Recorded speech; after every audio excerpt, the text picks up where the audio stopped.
mani ko'pchilik yaqindan tanib oladi. Oilaliman, 2 farzandni onasiman.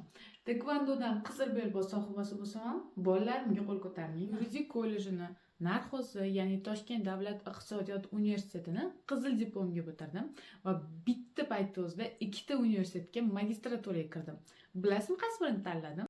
Latviya davlat grantini tanlaganman va 2 yil magistraturani bepulga o'qib, stipendiya ham olganman va kamiga ishlab pul ham topganman bo'sh vaqtlarimda. Chunki soatiga pul to'laganda ishlamaslik gunoh. Oylik dohodim esa 1,5 ming yevro atrofida bo'lgan. Hozirda 30 yoshman va 13 ta davlatda 15 ta shahrida bo'lganman. Aytgancha paromda ham sayohat qilganman. Sayohatlarning turlarini hammasini o'zim tashkillashtirganman va 4 ta tilda bemalol gaplasha olaman. 12 yildan beri mashina haydasam ham 2 marta qoida buzganman.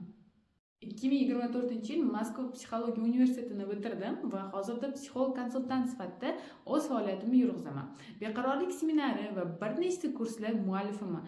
Men uchun eng muhim narsa bu mijozim bilan doimiy muloqot.